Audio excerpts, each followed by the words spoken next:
Hello and welcome to the Triangle. I'm David Huffman here with Dan Kenny and TJ Hopkins. The first thing we're going to talk about today is the bad news for everyone in Chicago about Derrick Rose. It might not be that bad, though. 4 to 6 weeks. Well, yeah, that's the timetable, Gar Foreman. 4 to 6 with Derrick weeks. Rose, you never know. I was actually surprised that Gar Foreman came out and announced the timetable for Derrick Rose, knowing his history with these type of injuries, that he's always been injured longer, waited longer to come back. So I was surprised that he actually was this is when he's gonna be back. Put a lot of pressure on Derrick Rose to come back. And I think what's crazy about it is how it happened. He's been playing the whole season with injuries here and there, but all of a sudden, boom, surgery again. But Well, that's the thing that happens with these type of injuries. There were a lot of players, not a lot, but there have been instances in the past where players have blown out their ACL and then were able to finish games, and then it comes out later oh hey, you ruptured your ACL. People are able to play through adrenaline with a lot of different injuries, so you might not even realize you're injured until much later. From everyone that I've spoken to, once they heard the news, they automatically assumed season's done. It's a similar injury to what he had last season. So finding out that, hey, he could only be out 4 to 6 weeks, maybe a little longer, who's to really say? It's hard to tell on injuries like these. Chicago fans are so lucky. They need, I don't know. I don't know if I would consider us lucky or not. It's still so much worse. It's still the fact that now we're basically going to build a rotation with him not being there, anticipating how we're going to mix him back in. What do you play off guard? Because he's not going to be in top shape coming back from a meniscus tear. But it could be also a blessing in disguise. Maybe Tom Thibodeau is now forced to play some of these younger guys who he doesn't give minutes to. Hopefully Doug McDermott. But still, other guys are going to take bigger roles. Tony Snell is stepping up.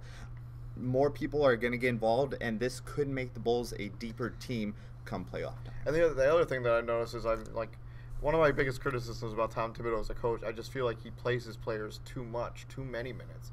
And the thing I'm watching with Jimmy Butler is he's been playing an insane amount of minutes. Played 40 minutes last night. It was his 25th time topping 40 minutes. Which he doesn't use his players. He has a lot of players on the roster, and he doesn't use them. But he's had a bunch of different injuries too. The shoulder, he wears that wrist on his thumb is still messed up, and he just plays his players there's been a lot of criticism about the way the Bulls run their players because they have so many injuries. Taj Gibson got injured last night. Yeah, they're talking about how Tom Thibodeau runs his practices. They're talking about the training staff for the Bulls because the Bulls are the only team you ever hear about having this many injuries every season. It's every year they have something.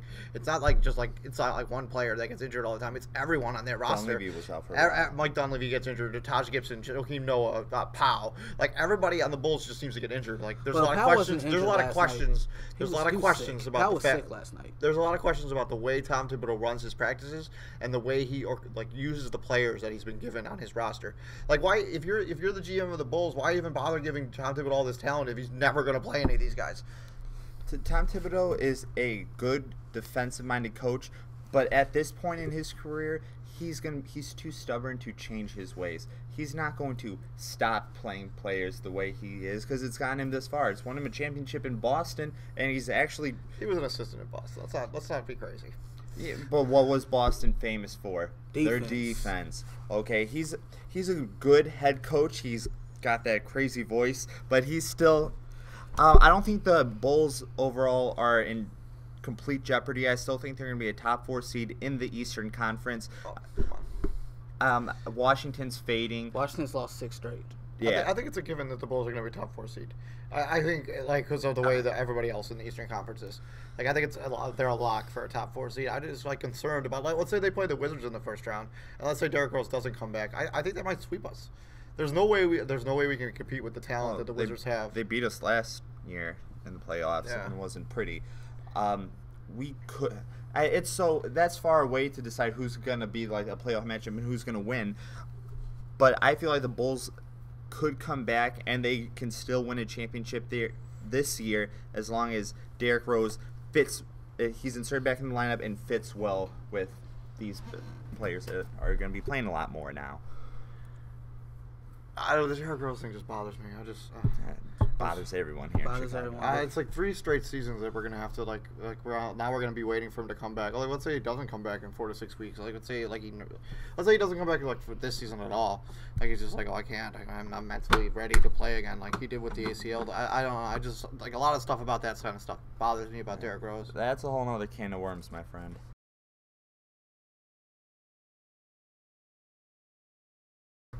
And the thing we got to think about now is like the future of the Chicago Bulls, because if we can never rely on Derrick Rose to be there in any one season ever again, like what do we do about the roster and the way it's constructed?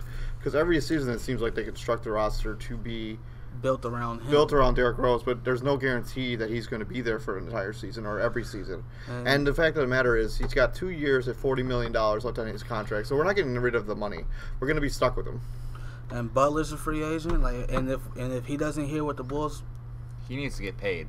He's going to get paid. If he doesn't like the offer that the Bulls give him, he will gladly take his talents elsewhere. Well, the thing is, he's a restricted free agent, so we have the opportunity to match any offer he gets. Thankfully. So like he's not going to go anywhere unless the Bulls don't want him to go. And I don't think they don't want him to go anywhere. At the moment, I want Tony Snell to be our starting 2 or 3. Jimmy Butler's probably our best player, and he is probably the future of the Bulls at the moment. So, like, would you if Rose isn't able to come back and you are able to keep Butler and Noah? Well, Joku Noah's got 1 more year after this one. I feel like they're going to resign him. What TJ's asking? What are you insinuating, Dave? Do you say the Bulls should part ways with Derrick Rose? I'm not saying that, but I think if we had an opportunity to trade away that guy, I think we should absolutely explore those options. Like, let's say we can get another starting point guard at half of his money. Like, somebody who's servable, who can play the point guard, who can, like, score a little. Let's say we give, like, maybe... Point guard's the deepest position in the NBA. There are point guards out there that you could pick up, but you're not going to get the same quality as a healthy D. Rose, most likely, if you do that. And I feel like no matter who they get, no matter what they do, that player will not be able to reciprocate what Rose has done for us. Like, what would we get? Isaiah Thomas, a Brandon Knight. Like, do we really want that? I'd rather have a star, an MVP type point guard, because he is who. Like, but the problem is you can never rely on the fact that he's going to be there from season to season. Like you don't know. Like nobody knows. And not to mention when his contract is up, what is the money going to be? What's the money value on Derrick Rose? Like, what are you going to pay him? Like are you going to give him a max deal? Well, at this point, I would definitely not pay him as much as what he has been paying. But let's see in 2 years from now, because you said he's got 2 years left. Yeah. Let's see 2 years from now what they do. If he can lead the Bulls to a finals appearance and he stays healthy for the majority of the season, I'm not even going to say the whole season, the majority of the season, let's say he can miss 10 games because it's Derrick Rose. He's going to miss some time. I accept that. But then maybe if he can do that, lead us to the promised land, then he deserves the money. But if he doesn't, I like. What do you mean by money? Like, I can't imagine giving him more than like a 1 or 2 year deal from like the rest of his career. Because I don't think his knees are going to hold up at all. I mean, from a GM standpoint, that would be the smart decision, but that might not be a realistic option. Point guards, big money players, they like security. Kevin Durant, he's going to want a more than at least 4 year deal. That's if he stays in OKC. There are so many rumors about him leaving. It's not even funny. I don't think Kevin Durant is going anywhere. But that's a whole other topic for a whole other time. But it's just like he's going to want a long year deal. He wants money and he wants security. So I don't think the Bulls can like just throw a 1 year, 2 year deal at him. I don't think that's going to fly. I don't know if he can go anywhere else and get guaranteed like money like that. But one thing that the problem is where the point guard being so deep. Where else is it going to go? There are teams out there that need a point guard. Like let's be real. Like yes, the point guard is the deepest position in the NBA, but there are still teams out there, especially a former MVP, that need a point guard at a bargain price. Take the Knicks. Like they need a point guard like no one else. So the Rockets. The Rockets. Yeah. Right. Like, can you imagine? Like the Pacers. There's a plethora of teams that don't. Pacers have George Hill. He just put a triple-double last night. He's not a point guard. And the one thing that upsets me the most about his whole injury crisis is like the slander that he gets, the jokes that people make. Like, that offends you? Like, to be honest, it really does, because like most of the time these are so-called Chicago Bulls fans, quote unquote fans, that make these jokes about him. Like every time he gets hurt, you know, like the memes come out, the jokes come out, the Rose is done talks come out. Well, that's social media. That's how the world works nowadays. Chicago fans aren't stupid. They have high expectations for the Bulls. We are a good team. I shouldn't say we. I don't have any ownership over them. The Chicago Bulls are a good team. They have championship potential players. The fans deserve to watch their team succeed. Well, every time, any other time a star gets hurt, you don't hear any jokes, you don't hear anything. So why is that? Why is it when Rose gets hurt? Because when you make a marketing campaign called The Return and then you don't return, like, you're gonna get, like, the jokes are gonna come. Like, you're gonna get some shit for it. So you get mad at him for not trusting his body?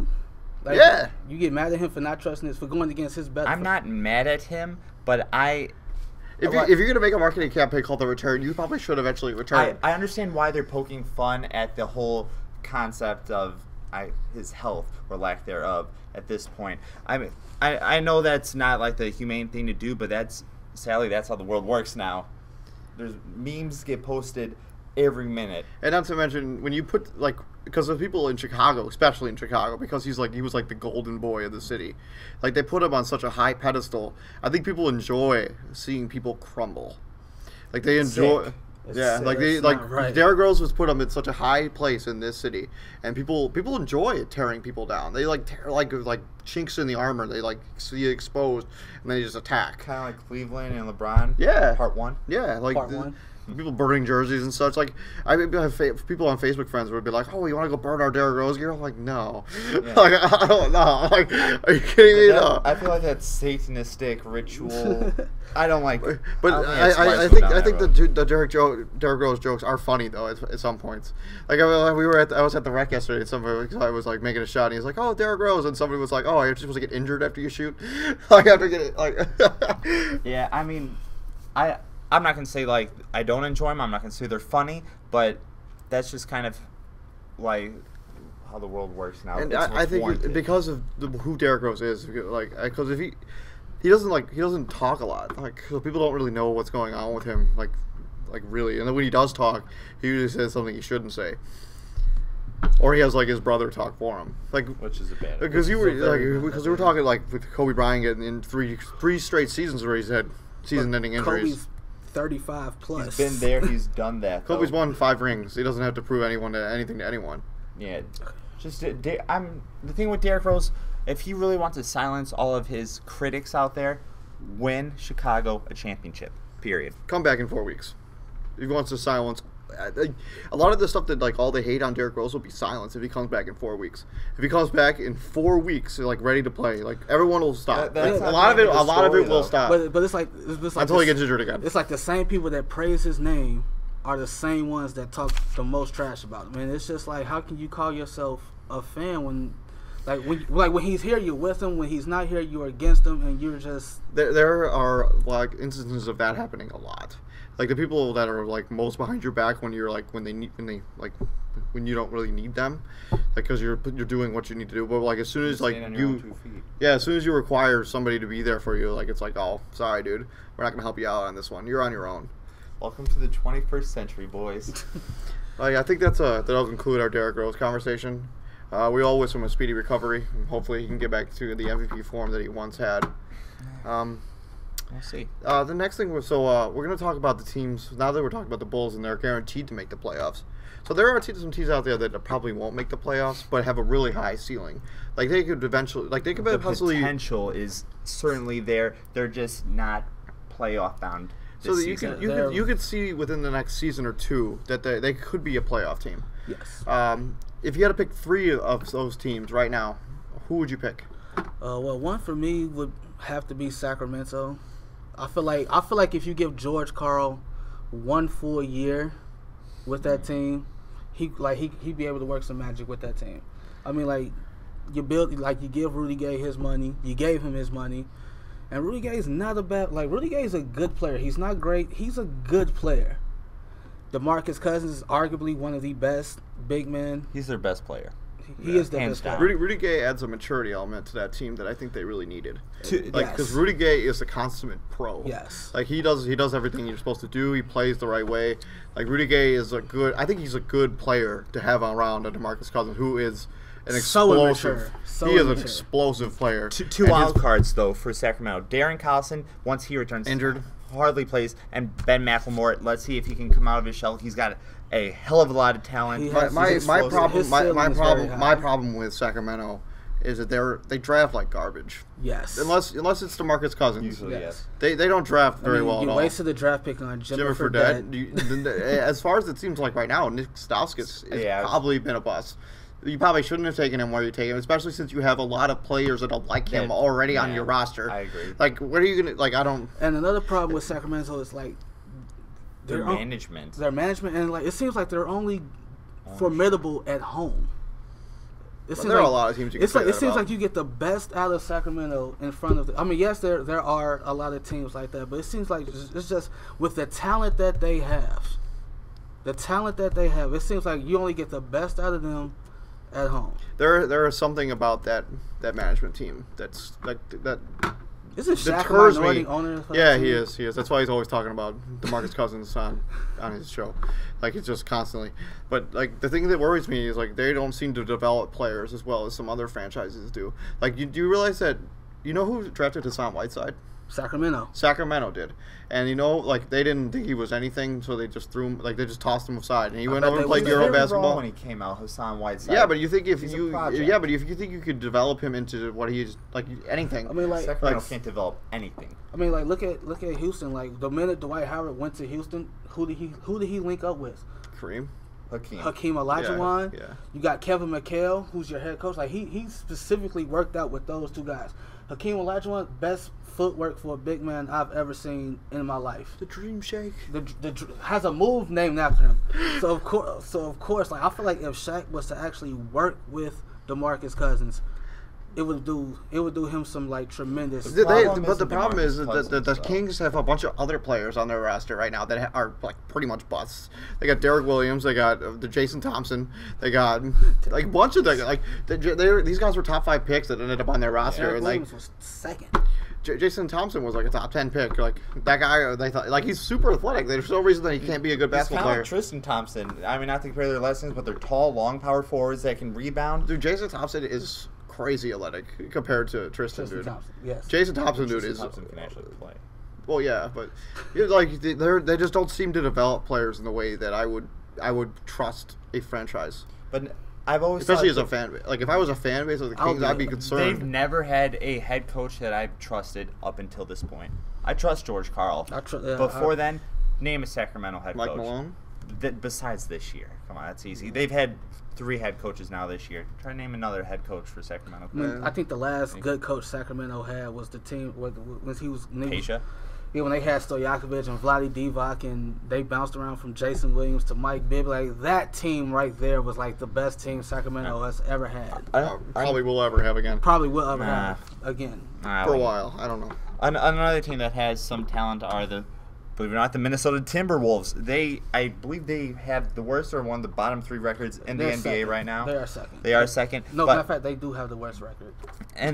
But Andrew Wiggins is big time. Yeah, Andrew Wiggins. They just have young talent, and then Thaddeus Young was good, but then they very traded him. raw. And who they get? Oh, they got KG for a little to mentor these young players. Gorgie Jang is very promising. Very raw. Pekovic is like their security. Like I don't know, he's just a tough guy. I was watching the Bulls game last night. Pekovic looks huge compared to everybody else. Like on the he's scary. Like he looks like a giant. There was a play last night where Tony Snell is driving to the basket. Oh yeah, and he got wrecked. Pekovic just stands right there, and you just see Snell go down like a bag of fucking bricks. He's a brick wall. Yeah. It's just like, oh my god, like what are you doing? Ricky Rubio is talented at point guard. He's not a huge scorer, but when he's healthy, necessarily, I feel like he takes too many risks. He's had a very injury prone career too. Yeah, but even though it's he plays pretty good defense. He's a phenomenal passer. He makes things. He's bigger than what I pictured him to be. Yeah, like watching him last night. I didn't know that he was that Like, he was that tall. And then they also have Zach LaVine, Shabazz Muhammad, who won't play the rest of this season. Anthony Bennett. Anthony Bennett, hopefully he'll come He's back. injured, too, I think. He might be a bust. It's hard to tell at this point. But they have young pieces. All they have is young pieces, except for PG. And they're gonna get younger because they're gonna have a top pick. They're gonna have a top pick in the draft. So Maybe they could bring in Jaleel Okafor. That would be. He's going to New York. Let's be real. We have to wait for those lottery balls to drop. Yeah. In my opinion, for my first team, it's got to be New Orleans. They have arguably probably in 2 years, Anthony Davis is going to be like we're going to have this conversation again. Anthony Davis will probably be the best player in the league in 2 years, and you have that already on your roster. And then they have a bunch of other players that like eventually I don't really fit as a unit, but if they got something like some other good guys, like maybe they did a good job with the draft. And they got somebody like around Anthony Davis. Like they got Ashik, they got Eric Gordon, who's a nice player when healthy. Tyreek Evans will probably player wait healthy. for Drew Holiday to come back. He's still a good player. He is. I think they should trade away some of those guys. They're like the collective pieces. Like they're all really nice players, but they don't seem to mesh well. Like they had the same problem with Sacramento before when Tyreek Evans. Like he doesn't really fit anywhere. Or maybe Monty Williams' system just doesn't fit that team. Who else are you gonna get to coach him? You can get a coach anywhere. Anywhere? Yeah. Anywhere. Tom Thibodeau. No, Tom Thibodeau's going to stay with Bull. Yeah, but I wouldn't even rule the Pelicans out for not making the playoffs this year because they are right now. They are in 9th seed. I mean, like a lot can happen the way San Antonio's playing. Like who knows? Like they might Suns even could drop. If Russell Westbrook has anything to say about it, they will. New Orleans is not making the playoffs. I mean, like, who knows? Like, the way he's playing right now, and just imagine what they're going to do when KD gets back. They might get as high as a 6th seed. Right, let me raise a critical question. Out of these 3 teams I'm about to name, who do you think has the brightest future? All right. Boston Celtics, the New York Knicks, or the Brooklyn Nets? Boston. I guess. They have a lot of picks. They got a plethora of draft picks. And outside of... But who they have on their roster that you like? I like Marcus Smart. I mean, like, even though he was kind of a... I wouldn't call him a troublemaker. He was a hothead. He stuck a fan. He had one incident out of Oklahoma State, but outside of that... fan. He had one incident. Let's not say he had trouble. Like, he was provoked by that fan who has been since barred from Oklahoma State home games. Okay. What about anyone else? Avery Bradley? Do you like Kelly Olynyk? Do you like Jared Solinger?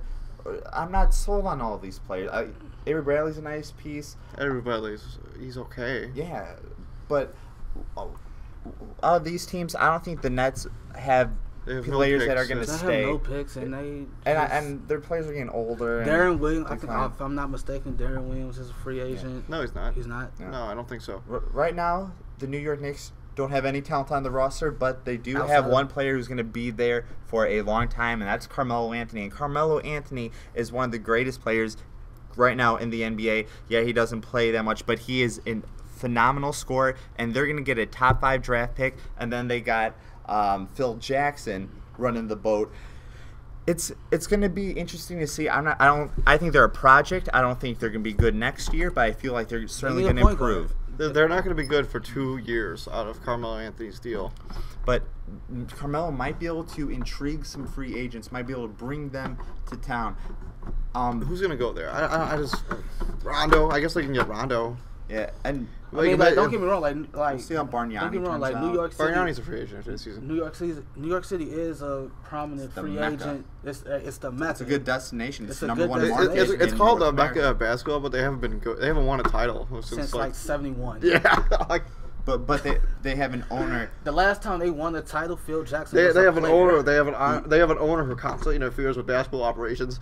But he knows what he's doing. He's a winner. He's a champion. And then you have Carmelo Anthony, who is a leader. He's gonna take out the scoring load. You need defense, and you need just players to you can put around him. And I feel like especially this year, the triangle was not. They didn't have the players to run. They did not have the players to run. I don't know if this Derek Fisher experiment is working as head coach. He did. I mean, that was then not again, no battle to begin with. it's still too like it is only 1 year. Like you don't have your best player for the rest of this year. Speaking of early, you got Anthony early, who might be who in my opinion was a sort of a steal. Yeah, where they got him. For where they got like man, they had that guy Galloway who hit that like half-court shot yesterday. He's actually played. He's been one of their better players this year. I don't know if he's a long-term piece, but he at least deserves to be on the roster for the rest of the year, maybe even next year. And I feel like they still have Hardaway Jr. I like Tim Hardaway Jr. I actually like Tim. I like Tim Hardaway's game. I watched him this summer over the summer league, like because they have summer leagues in Orlando and Vegas. Like I watched his and I was just like I saw him like he bulked up, like he did everything he had to do to prepare himself. And he's a legitimate starting shooting guard. He's a legitimate starting shooting guard in this league. And the thing with the Knicks is they are going to get probably a top 3 pick, and this draft class has a lot of talent in the top 4 picks, I'd say. So maybe they could get Moutier from China, or maybe Okafor will fall to him, or Karl Anthony Towns. Like maybe they'll even get the first overall pick, and maybe they'll get Okafor. And that's another debate. That's another debate for another day, because even right now, people are comparing, like debating who do you take first? Do you take Karl Anthony Towns first? Or do you take Okafor first? Like so that's a debate for another day. I wouldn't look past Moutier from China either.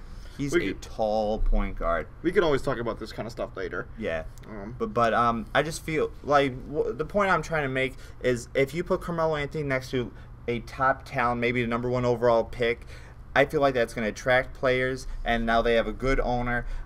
I feel like they have more upside than, unfortunately, the Boston Celtics and certainly the Brooklyn Nets. I would put the Brooklyn Nets at the bottom of those 3 teams. Yes, like if I had to place them. But I don't know. I guess I like the fact that Boston has so many draft picks, and they have so many of those guys that they have on their roster right now are all going to be gone. And like they're all going to be free agents. And one thing I like about Brad Stevens, their head coach, former Butler University head coach, like he even when they're having a losing season, he coaches them hard. Mm-hmm. He because you have to. He's a good leader. Brooklyn Nets certainly have the most talent on the roster right now.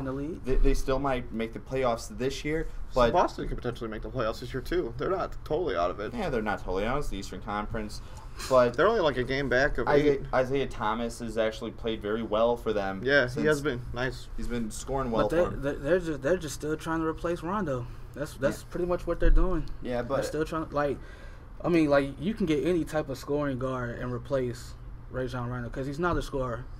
Well, yeah, he's proved that in Dallas. He's not a scorer. Down the road, the Nets aren't. They're not going to be a problem. Like the Nets are going to need an owner pretty soon because Prokhorov is selling the team again. So his like Phil Jackson talked about his experiment fell on his face. Prokhorov's experiment fell flat on his face, and he's selling the team again. So the Nets are going to need an owner. Like how Prokhorov once he said he'd have a title within like 5 or 6 years. He said 5 years. 5 years, yeah, that's not going to happen. This is just a bold statement to make. But that's going to conclude this segment of the Triangle. Let's move forward, guys. Okay, we're going to go on to the MVP. This is based on the fact that Russell Westbrook just put himself into the conversation with 3 straight triple-doubles. Hasn't been done since Oscar Robertson did it in the 60s. And anytime you're involved in a conversation where Oscar Robertson's brought into the conversation, you're doing something good. Yeah, you're doing something. Yeah, you're doing all right. Like last night, he put up 40, 11, and 13. It's like being in a conversation with Wilt Chamberlain. Like once you start doing Wilt Chamberlain stuff, it's like, all right. 40, 11, and 13. Like it's just like. Is he taking that hardware away from James Harden or Steph Curry though? If he gets triple doubles for the rest of the season every game. For real. Let's be realistic though. Kevin Durant's going to come back, and Westbrook's output is going to be a little bit depleted once that happens. The only knock against this is Westbrook hasn't played in enough games. Like Steph Curry, I don't even know how many games Steph Curry's 1 or 2. Steph Curry's missed like 1 or 2 games this season. James Harden may not have only missed 1 or 2 too. James Harden plays every day. And from what I'm hearing, Steph Curry is to some people the runaway favorite. He's the front runner in my eyes. I would totally disagree. I think James Harden is still the front runner for the MVP. I don't know, cause James Harden, he's out there, but James Harden does have considerably less to work with than James Harden means more to his team than Steph Curry does. If you take James Harden off of the Rockets, they are on the outside. They're not even in the conversation for playoffs. Like James Harden has put that team on his shoulder. Like we talk about triple doubles. James Harden has like 3 triple doubles this season too. Like he's leading the league in scoring. He's a facilitating shooting guard. He's leading the league in scoring. He's had like 3 triple doubles. What is he having? 27 a game or something like that. I can't remember the exact number, but yeah, he leads the team. He leads the league in scoring, and he's able to put up triple doubles. Like you see, like you watch them, they run all their offense through him. If they lose James Harden for any significant amount of time, they'll be done. But the argument for Steph Curry is he is the best player on the best team in the NBA. Wins matter in this league. And he's getting the job done. And he's arguably he's not arguably he is top 3 in the game. And I'm gonna shoot down LeBron's chances right now. I don't think LeBron's personally played in enough games. He's only missed a handful. Like, no, he's I don't like the fact that he just decided to take 2 weeks. Yeah. Like you just up and decided to take 2 weeks off.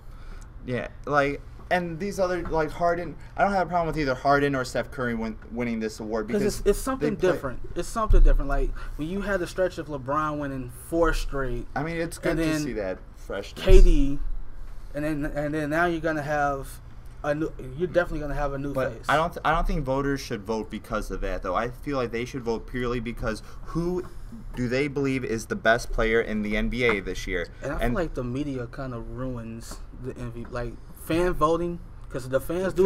No, they don't. Fans have zero vote. No, it's journalists. The fan doesn't vote. It doesn't consider in the MVP. But the media kind of ruins the. Media's just trying to do their job. I understand it, but they kind of ruin the MVP. Why? Because they cover more players more than others. I'm like, how do you? Where are you going with this?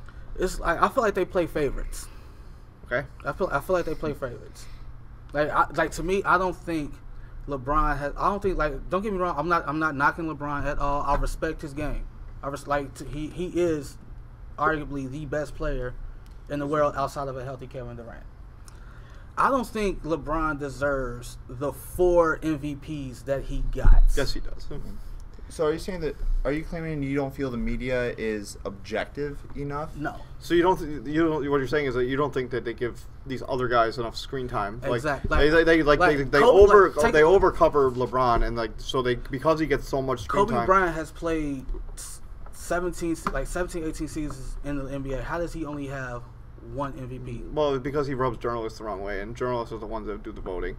That's what he's been talking. So does Kevin Durant. Kevin Durant only started to do that now, lately. With the PC stuff. Like, he's I'm not going to be politically correct anymore. And he came back and apologized. No, he's a gentleman. He's a gentleman. LeBron James is, he deserves the MVPs that he's gotten. I'm not knocking that. I don't think he's going to win it this year because the circumstance is different. I'm not saying he doesn't deserve it this past couple years that he's won it. He's played really well. But I think it's Steph Curry. Russell Westbrook is definitely... he's gonna receive a couple votes. He's vaulting himself. But if he keeps playing like this, but his only knock is he hasn't played enough games. Like that does play a role. I don't think Russell Westbrook's missed that many games where it shouldn't even matter. But not to mention he missed most of his games when the irrelevant part of where the games don't matter as much. So it's I guess people forget that you missed the games in the beginning of the season. It's kind of like how people have forgotten that LeBron James kind of took 2 weeks off. He's if he had been in Miami, when Miami was Miami, yeah, they would have destroyed him for taking 2 weeks off. They would have killed him, especially at the beginning, the first season. He was oh yeah, I'm gonna take 2 weeks off. I just need this time. That wouldn't float in Miami. Oh yeah, they would have killed him. They would have absolutely destroyed him in the media. They would have been oh, you just put this super team together, and then you're just I need the time away from them. But I feel now LeBron James' only knock is not winning another title. That's the only thing people can criticize him for now.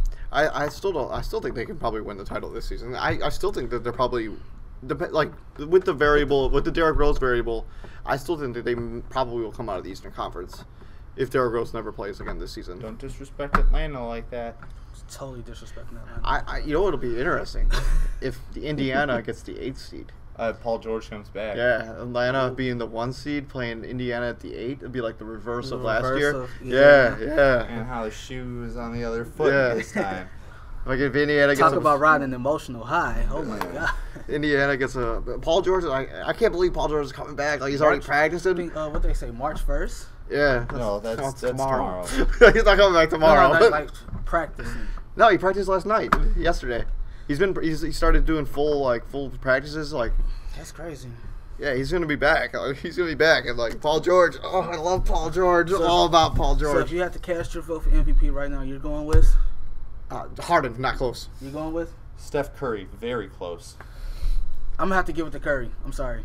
It's fine. We can agree to disagree, but James Harden. The beard. Fear the beard. Yeah. All right, let's pause this. All right, so now we're gonna move on into the NFL, and the draft's coming up. The combine just finished. My favorite thing. So we're the GM of a team, individually. Yes, I am. We each are the GMs of our own team, and you have to pick who you're gonna get. Who you're gonna be with the first overall pick. You have to pick a quarterback. Do you want Marcus Mariota or Jameis Winston? Who are you building your franchise around? I'm going with Winston. Like outside, like I don't like. Do I care that he's had the off the field issues? Yes. Oh yeah. Like if you don't care about that, you're not human. Yeah. And it's just not like a couple issues. It's a lot. Like I can't even remember. I think he's had more issues than Johnny Manziel in his time in College Station. Like he had more public stuff. Like Johnny Manziel never really was arrested for anything. No, he wasn't. He wasn't under like a super investigation for raping people. Like he wasn't under investigation. He was under investigation for taking money or signing autographs. Yeah, but that's like everybody who is a big time college player does is that. Probably done that. Like Todd Gurley, they have that video where Todd Gurley's like in that SUV. Like Todd Gurley got in trouble for the same thing. He missed 4 games for that? Just because Todd Gurley did it doesn't mean Marcus Mariota does that. And every college player signs autographs at some point. Every college player. It doesn't matter how they hide it to play it. Like it's just a matter of who gets caught and who doesn't. But who takes money for it? And who it's just a matter boosters of and such. Yeah. Who gets caught and who doesn't. Like I'm building my franchise around Jameis Winston. I mean, like in the 27-1 as a starter, like you can't say you can't knock that. He's young. The thing with Jameis Winston, he right now is probably more NFL ready than Marcus Mariota. He's got seems to be a better arm. Marcus Mariota has a good arm too. Jameis seems to be a little bit more accurate at this point. He's not as quick as Mariota. Mariota's definitely like a lot faster, but they compare Winston to Ben Roethlisberger, which is a very good comparison. It's a very intriguing comparison. When I watch Jameis Winston, I don't see Ben Roethlisberger. I see like they're talking about like from like the pocket presence, like the mobiles. I'm under. Yeah, I don't know. I just never like. I guess the size and stature, possibly. But another thing besides the off-the-field issues, which everyone is kind of looking at, well documented. Yeah, about Jameis. Something that bothers me about him is his interceptions last year. He threw a lot of bad passes. He made a lot of bad decisions. I heard he's very smart. Yes, he dug a hole. Constantly, he dug themselves into a hole game after game. Did he throw like 5 interceptions in one game? But did he win that game? Yeah. Yeah, okay, then. I mean, his nobody counts the interceptions as long as you're winning, right? Okay, then. Yeah, but I'm talking about translating it to the NFL level. I don't want to pick a player with the number 1 overall pick who's going to throw bad passes in the NFL, and you're playing against defenses who are actually good. Unlike some, I mean, he played in the SEC. Majority. Yeah. I mean, let's face it. He's in the. Let's just look at the division. Like Tampa Bay has number 1 overall pick. 9 times out of 10, he's probably gonna go to Tampa Bay. And the you will probably have to face a solid defense in Carolina twice a year. Outside of that, you're pretty much. Oh, yeah, okay. You're right. That division doesn't have any really a strong defense. A defensive team. Well, I mean, Tampa Bay, they don't have to play against their own defense. I don't know what I'm talking about. Yeah. I mean, Falcons have an awful defense. Saints have Rob Ryan coaching the unit. Their defense fell off the face of the planet. Yeah, but still, you're going to be facing more teams than that. And I just want Jameis Winston to get his head straight, to grow up, and to make a little bit better decisions. He's brilliant on the whiteboard. With X's and O's, apparently he's really quick. He can understand that concept, and he's more of a vocal leader than Mariota, and people seem to rally behind him. But now, sounds like you're making the argument for Jameis. If I was Tampa Bay, personally, I would probably take him number 1. But what I like about Marcus Mariota, not only is his speed and his touchdown interception ratio and all the wins that he got, and just all the records that he broke in Oregon. Actually, that is everything I do like about him. But he's a great. You don't have to worry about the character issues. They compared his interview process with the NFL teams in the NFL Draft Combine to one person, Russell Wilson. What did Russell Wilson do last season? Almost won a Super Bowl. And what did he do this season before that? Won a Super Bowl. The season before that. It did pretty well. The only knock against Russell Wilson was his height. Like me and Russell Wilson are the same. Yeah. I'm 5'10", he's 5'10", and that was like the only knock against. He's got Russell giant Wilson. hands. Hey, my hands are pretty. Yeah. Pretty big. Marcus Mariota has the leadership. He's got the intangibles you love to see that you trust. But what worries me about him is some people compare him to Joey Harrington. Ouch. Joey Harrington. Ouch. Yeah, Joey Harrington was awesome for the Lions for a little while though. He was fun.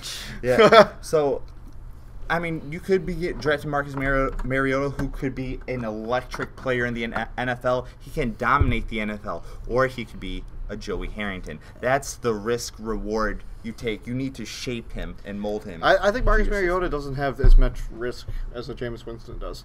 Like, because Marcus Mariota seems his mental, like he seems very stable mentally, and he seems like ready to play almost in the NFL today. Oh, yeah. Like I agree completely. But I think he relies a lot on that system they ran at Oregon. But I think. But I feel I think he's good enough to evolve to any system that they put him in. And not to mention, he's like. I think he could be a lot like Russell Wilson. I think he will become like a Russell Wilson. I feel like if you take him out of that spread offense and put him more into a pro style offense, Mariota is gonna struggle. The thing is though, in the NFL they're running a lot of the a lot of the spread system has kind of worked its way into the NFL. But what if he doesn't go to a team that runs it? Like I understand like the spread offense.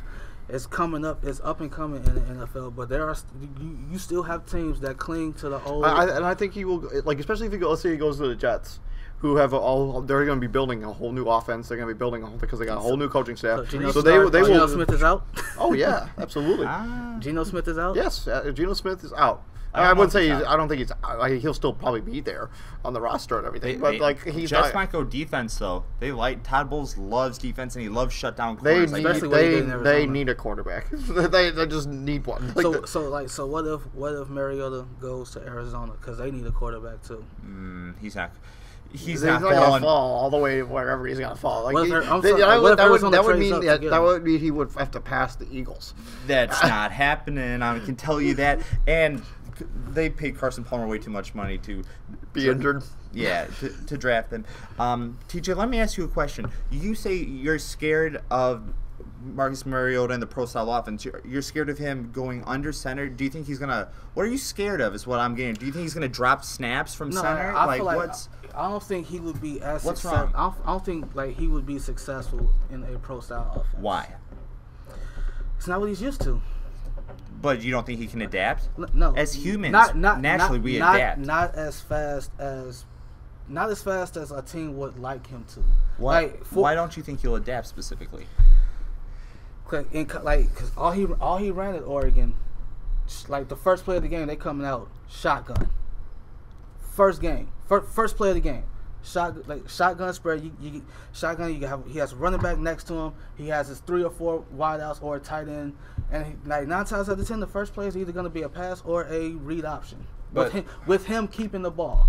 But lining up under center, that's kind of basic fundamentals in football. You don't think he's done that in high school or middle school or even in Pee Wee? I think the guy can learn the system of just, of a pro-style offense. Not to mention that they've run a lot of shotgun now in the NFL. Yes. They use a shotgun. Like Peyton Manning, he's constantly in the shotgun.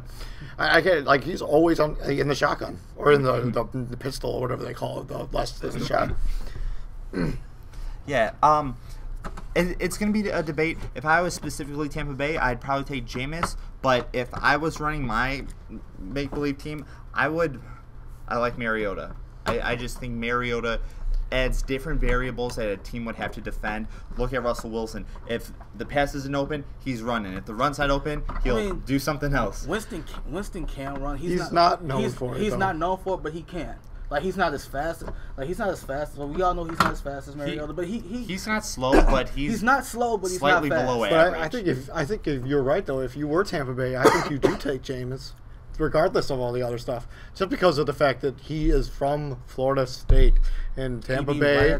Tampa Bay plays in Florida. How many fans of Florida State will go to the Buck games just to see Jameis Winston, unless he's a bust? But a lot of people feel like in order for him to be successful, he might have to leave to mature. Yeah. To grow. But if you're Tampa Bay, you want him. If this is me, give me Winston 27-1. Because you're gonna. Because I think you will get more. You will get more. Like it's exactly like how the Bears, how they signed Jordan Lynch last season, and like people were like, why did they sign him? Why did they sign him? I'm like, because you're gonna sell a lot more Bear or Jordan Lynch jerseys than you will sell Bear or Connor Shaw jerseys. Oh yeah. like you know. So and the thing is, that the Tampa Bay Bucks have a lot of talent on the offensive side of the ball. They have a lot of tall receivers, such as Vincent Jackson, Mike Evans, Austin Seferian-Jenkins, and they just have. And you got Doug Martin. Doug Martin. I'm not sold anymore. After him, you got Logan Mankins blocking for you. You got you have some holes on your offensive line you surely need to address. He was hurt a lot last year. I mean, like, his first year was phenomenal. Past couple years, actually, well, if you look at Doug Martin, he actually only had like 1 or 2 games where he was actually pretty good. Most of his rushing yards came like against that Raider game. It seems like everybody has monster games against the Raiders. Like Nick Foles and Doug Martin, they go for career games against the Raiders. The poor Raiders. Yeah, but it's certainly up for debate. I feel like Tampa Bay is certainly going to take Jameis Winston.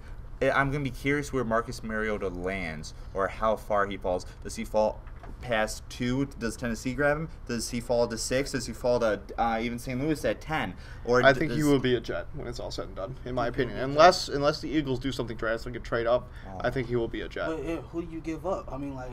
If you're the Eagles, I would give up Nick Foles. I would give up a first and second round pick this year and a first and second round pick next year. For that second overall pick. Yeah. 6 if you switch with the Jets. I just don't want it to be like an RG3 deal. Remember how the Redskins finally have a first round pick after years in this year's draft. Yeah, so that's what I don't want to like totally get rid of our entire roster. Yeah, roster future. Yeah, or your future. It's like if you're Mike Ditka and trading away.